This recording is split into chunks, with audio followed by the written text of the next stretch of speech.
Coming up on One Detroit, a future of work report on a college program that prepares students for jobs in advanced manufacturing. Plus, it's National Family Caregivers Month. We'll talk about the help available for those caring for a loved one. Also ahead, we're recognizing Native American Heritage Month with a look at Native American culture here in Detroit. And we'll have some suggestions on fun things to do over the holidays. It's all coming up next on One Detroit.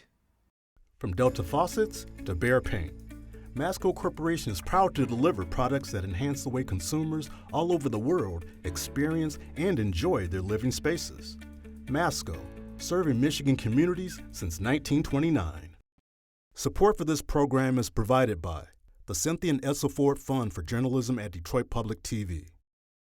The DTE Foundation is a proud sponsor of Detroit Public TV, among the state's largest foundations committed to Michigan-focused giving. We support organizations that are doing exceptional work in our state. Visit dtefoundation.com to learn more. Nissan Foundation and viewers like you.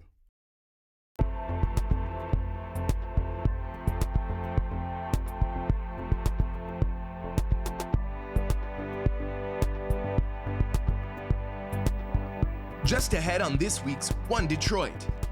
Caring for a loved one can be challenging and stressful. We'll talk about the resources available to assist family caregivers.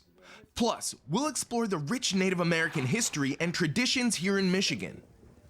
And Dave Wagner of 90.9 WRCJ is here with a list of events to check out during the holiday season. But first up, our Future of Work series looks at the workforce needs of manufacturing companies here in Michigan. Washtenaw Community College's Federation for Advanced Manufacturing Education program, known as FAME, provides students with valuable work experience in the industry while earning an associate's degree. I spoke with students on campus about the program and whether they plan to pursue careers here in the state.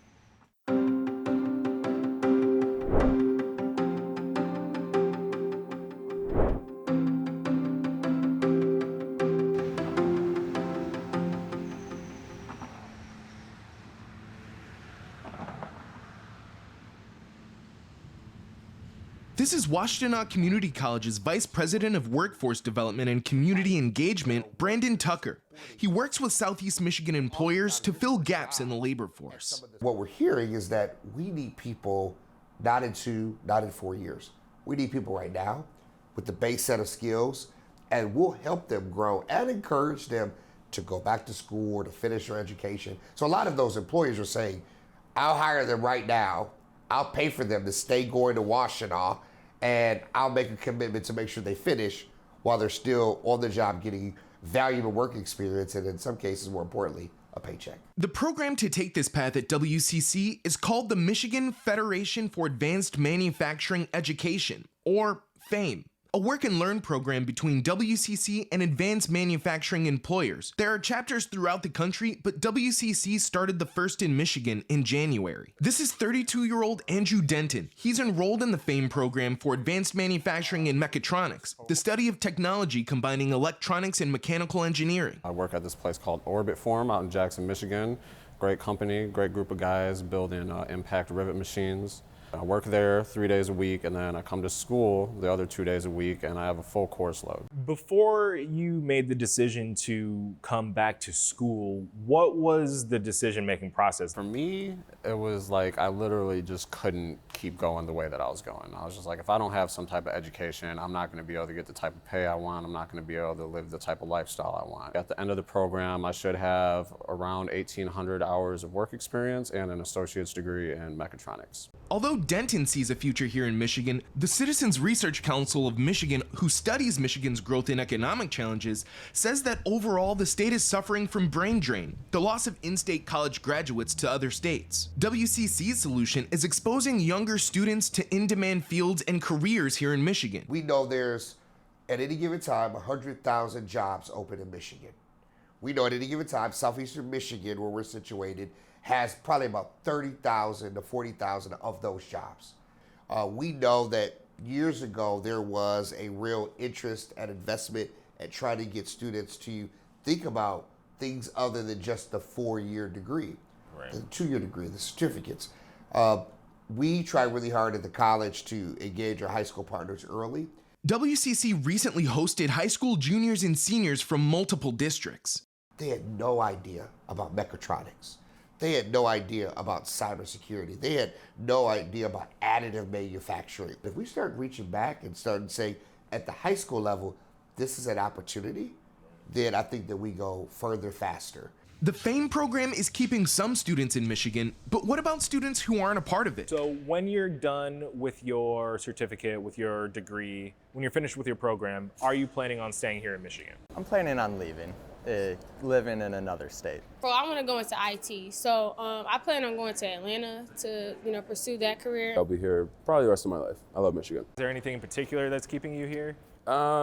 It's just beautiful. It's a nice state up north. Great people. So for right now, my plan is to transfer to a HBCU. My plan is to transfer to Central State, which is in Ohio. While some are set on heading out of state, WCC graduates like Mike Rudisil, who graduated before the FAME program began, built a thriving career here in Southeast Michigan. Came here the first semester, I was taking a bunch of welding classes, and each day I was walking by the mechatronics lab here, and I'm kind of seeing these robots, and what's the deal with these? So I take a robotics class, and as I'm taking those robotics classes, I go, well, what's going on with the CNC machines? I'm walking by that lab, and I go, well, I want to learn about those, and so I ended up going through the mechatronics program with focus in the CNC CAD CAM.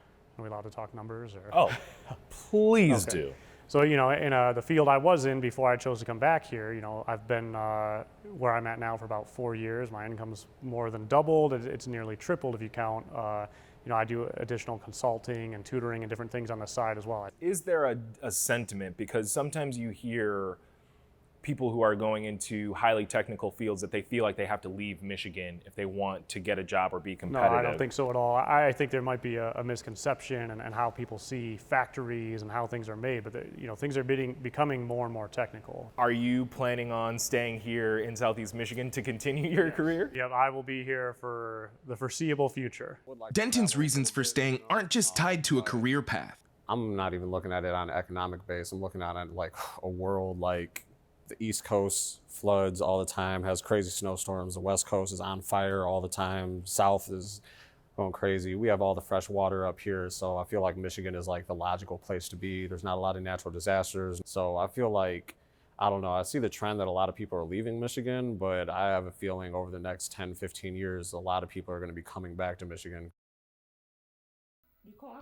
As we wrap up National Family Caregivers Month, we want to recognize and thank those individuals who care for family members, friends, and other loved ones. Caregiving can be demanding and stressful, so it's important for caregivers to take care of their own health and well-being. American Black Journal host and One Detroit contributor Stephen Henderson spoke with Julie Lowenthal from the Area Agency on Aging 1B about their support services for family caregivers.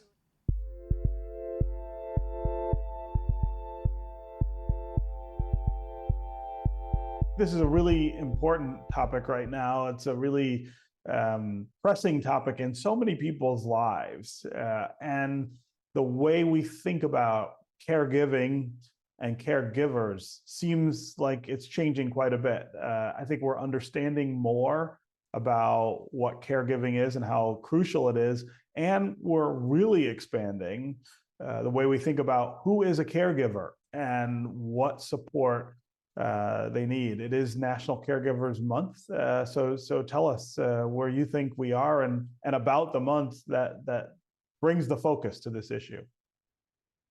That's a great question. So currently in the United States, there's actually 48 million unpaid family caregivers. And actually in Michigan, there's 1.7 million Michiganders who are family caregivers. 21% of all caregivers have reported that being a caregiver has actually impacted their own personal health and wellness. And there was actually a new statistic that just came out that $600 billion is how much caregivers are doing towards unpaid care in the United States yearly. And that's a massive number that most people are unaware of. Yeah. I want to talk about specifically how we're defining those terms, because as I said, I think they're growing, they're expanding in a really important and healthy way. When you say caregiver, give me some examples of of who you're thinking of there? So family caregivers are anyone who is being unpaid. So they're not a professional caregiver, but they're being unpaid to provide care to their loved one. This can be someone who's doing it from a distance, so caring for a parent that's out of state and just, flying in a couple times a week or a couple times a month. It could be someone who's just handling financial things for their loved one, or it could be someone who's doing everyday hands-on care, like bathing and housing and, everything from transferring in and out of bed and in and out of wheelchairs, et cetera. Yeah. And I think one way to think about this is we all, I think, at some point become caregivers. I can't think of anyone I know, in fact, who's not in one of those categories or situations at some point in their life. And I think it's probably safe to say that at some point we will all need caregiving. At some point in our lives, that really does get to the universality, I think, of this issue. It's not certain people or some places, it's all of us. 100%. And actually the baby boomer generation, which is one of our largest generations, is that generation that very shortly is going to need to be cared for. And that is something that us in the Aging Network are working very hard to make sure that there are resources available to that generation. Yeah. So I want to talk about some of the things that you find yourselves doing at Area Agency on Aging, and you're now called Region 1B. Talk about what that means to support caregivers. Of course. So quick thing, in Southeast Michigan, there are actually 3 area agencies on aging. My agency, 1B, serves all of basically a C around Wayne County. So we serve all of the counties but Wayne. And then in Wayne County, there are 2 agencies, the Senior Alliance and then DAAA, which is Detroit Area Agency on Aging. And then there are plenty of programs and services out there for caregivers. There's actually been a huge national push. Just last year, our federal government released, a bunch of funding things, as well as a catalog of how we can help family caregivers within our nation. At our agency, 1B, we have many wonderful programs and resources available to caregivers, and they can always find that information on our website. But I would like to highlight a few of those programs that are geared to caregivers. December 9th, we are offering a Caregiver Partners Passage Through Dementia workshop, and this will be a day-long workshop that helps caregivers gain knowledge, skills, information, and tools needed to take charge of their role as that caregiver, especially that caregiver caring for someone with dementia. We also offer a Powerful Tools for Caregiving course, which is a 6-week educational program designed to help caregivers take care of themselves while caring for a relative or a friend. And then most recently, we actually launched a caregiver respite voucher program, which will provide short-term respite care for informal family caregivers of older adults. And what we found is that access to respite care can help reduce caregiver stress, avoid caregiver burnout, and also lead to better outcomes. And underneath that specific initiative, caregivers are going to be able to receive up to $575 towards in-home respite care. Yeah. What kinds of things do you feel we need to change from a legislative or policy perspective to make this all easier for folks? I mean, as you point out, there's this uncompensated care is something that many families are dealing with. The stress and the burdens of that are not small. What kinds of changes would you like to see that would ease some of that for those of us who are caregiving? Well, for one, a caregiver tax credit, I think, would really help caregivers, especially those that don't qualify for state or federal funding.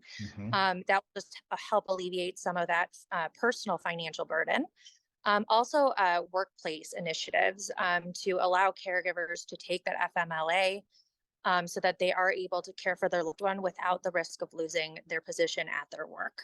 Yeah. More than 50% of caregivers do work full time. So having that workplace initiatives in place could really help those people.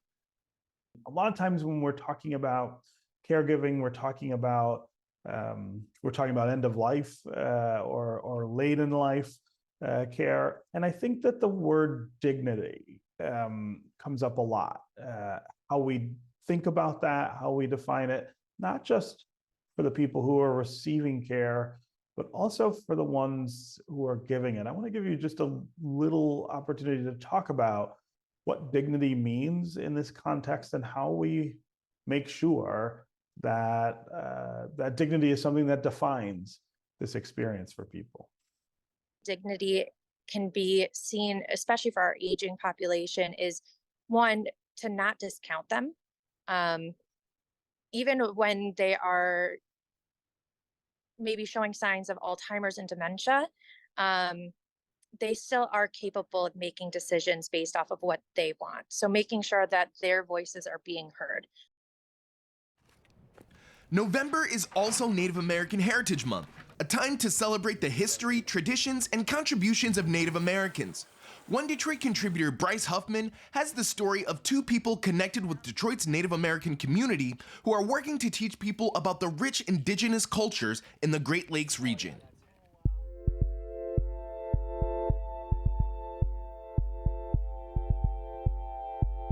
It's key not just to call Native people in November, not just to call Native people when you need land acknowledgement. You actually have to do the work of building relationships with the Native people and also the land. Antonio Cosme and Rosebud Schneider are Detroiters with deep roots in Michigan's Native American communities. Both work to take care of the land and connect people to its indigenous history. Anishinaabe is, in our language, it's translated to like the first people. So we were the first people and had migrated, from East Coast all the way into this area and settled here. Cosme works with the Sugarbush Project, a partnership between the National Wildlife Federation, the City of Detroit, and local groups to bring the Native American tradition of making maple syrup to more people.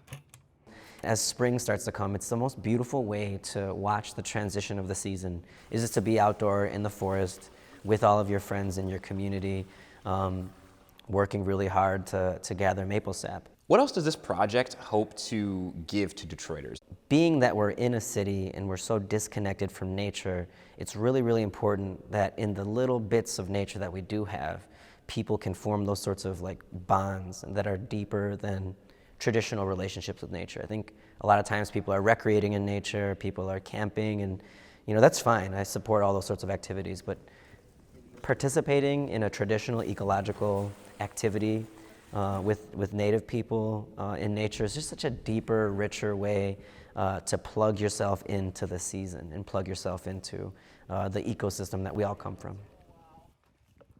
Schneider is with Keep Growing Detroit, a nonprofit whose mission is to help Detroiters grow fruits and vegetables in their communities.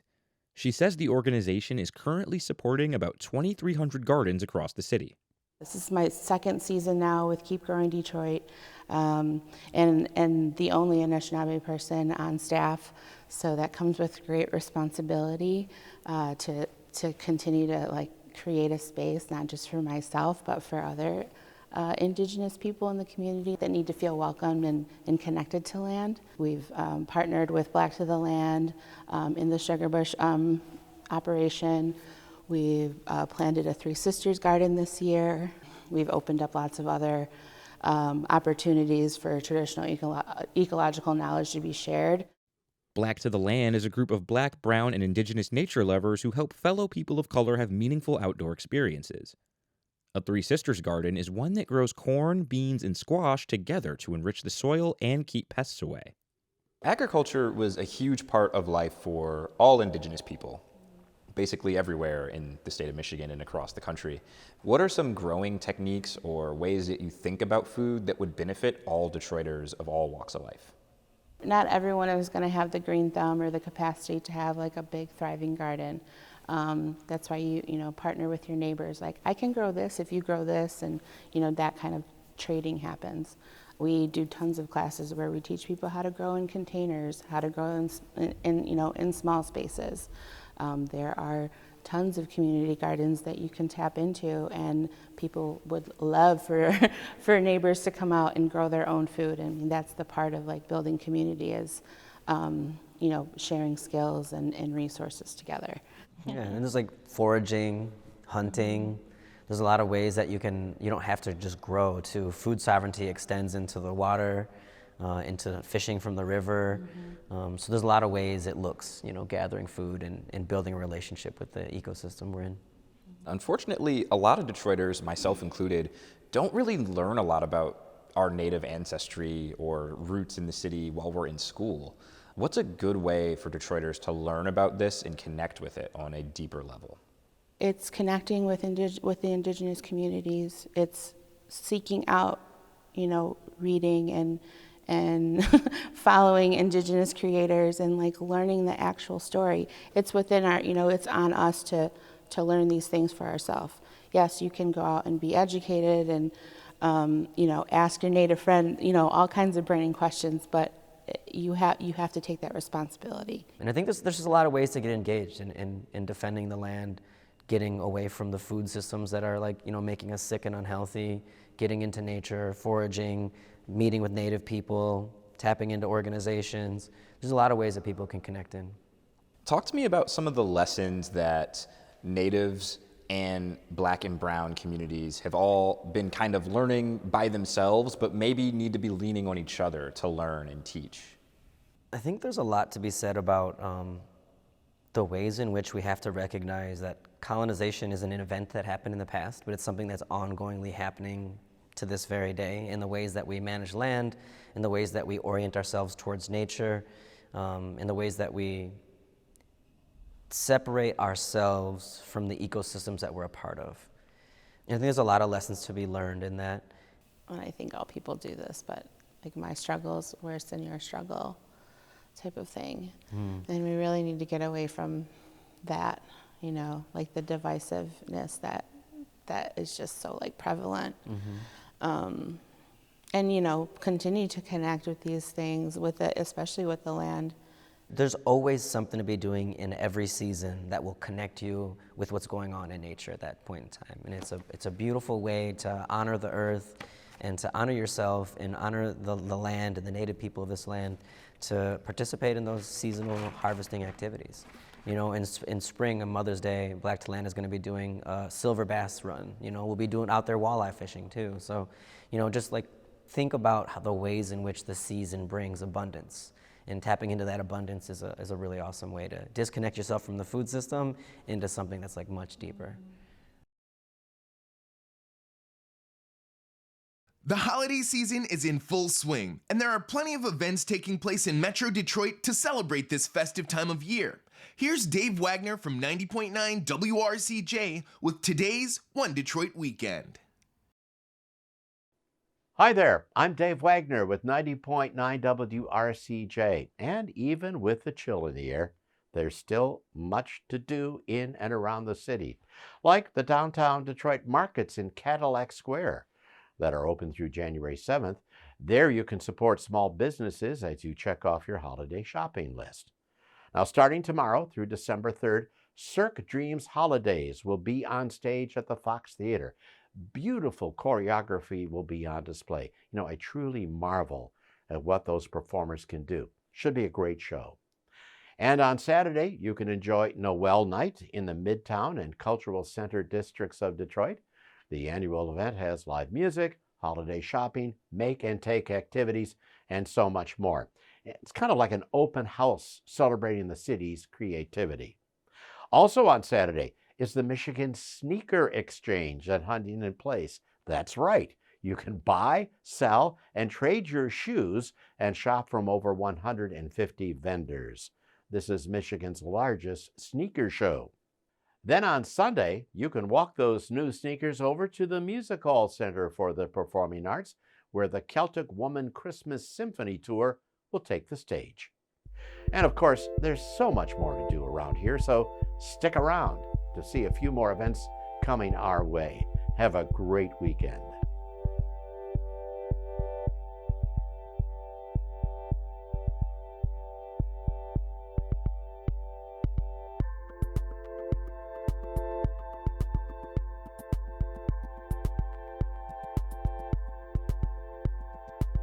That'll do it for this week's One Detroit.